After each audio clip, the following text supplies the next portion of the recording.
Petit garçon aveugle mendie au bord de la route. Les passants le détestent tous parce qu'il est sale et sent mauvais. Ils ne veulent pas lui donner de nourriture. À ce moment-là, un homme nommé Tony passe par là. Tony voit que le petit garçon est très pitoyable. Alors il demande à son assistant d'apporter le portefeuille. Ensuite, il sort tout l'argent liquide du portefeuille et le donne au petit garçon. Le petit garçon le remercie et lui demande aussi son nom. Il dit qu'il remboursera la gentillesse de Tony quand il sera grand, mais après que Tony lui ait dit son nom, le garçon laisse tomber l'argent. Puis il étreint Tony et l'appelle papa. Il s'avère que la mère du petit garçon lui avait dit que son père s'appelait Tony. C'est pourquoi le petit garçon est si excité. Mais Tony n'a jamais été avec une femme depuis qu'il a quitté l'école. Comment pourrait-il avoir un enfant? Tony pense que le petit garçon essaie de lui soutirer de l'argent, alors il se retourne et s'en va. La petite sœur de Tony, cependant, pense que cette affaire n'est pas si simple.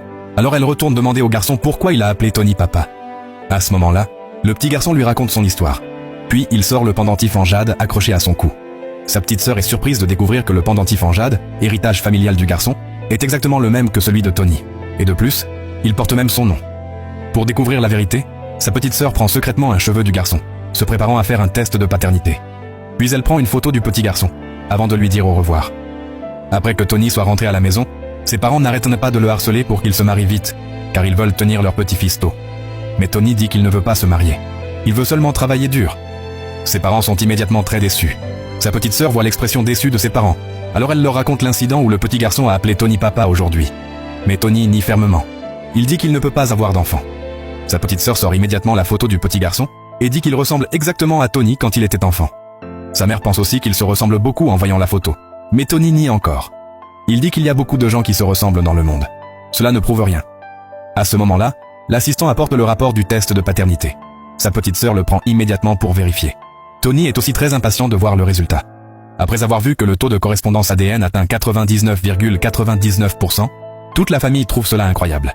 Ils ne s'attendaient jamais à ce que le petit garçon soit vraiment le fils de Tony. De l'autre côté, le petit garçon s'occupe de sa mère alitée. À ce moment-là, une infirmière entre dans la chambre. Elle dit que la femme a trop de dettes médicales. Si les frais ne sont pas payés rapidement, elle sera forcée de quitter l'hôpital. Le petit garçon se dépêche de donner à l'infirmière l'argent que Tony lui a donné, mais ce montant est loin d'être suffisant. Afin de permettre à sa mère de continuer son traitement, le petit garçon doit trouver un autre moyen de collecter de l'argent. Il marche avec une béquille jusqu'au prêteur sur gage. Puis il enlève le pendentif en jade accroché à son cou pour l'échanger contre de l'argent. Quand le patron voit le pendentif, il prend une loupe pour l'examiner attentivement et découvre que c'est un jade de première qualité. Mais le patron rusé, voyant que le petit garçon est aveugle, a immédiatement une mauvaise idée. Il prétend que ce pendentif en jade qui vaut 10 millions ne vaut que 100 000 et dit aussi que c'est le prix le plus élevé. Comme le petit garçon a un besoin urgent d'argent pour soigner sa mère, il accepte sans trop réfléchir. Il prend l'argent et retourne à l'hôpital.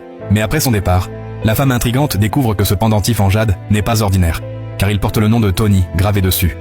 Elle se dépêche de demander au patron d'où vient ce pendentif. Il s'avère que cette femme rusée avait un faible secret pour Tony quand ils étaient à l'université, mais Tony n'aimait que la mère du petit garçon.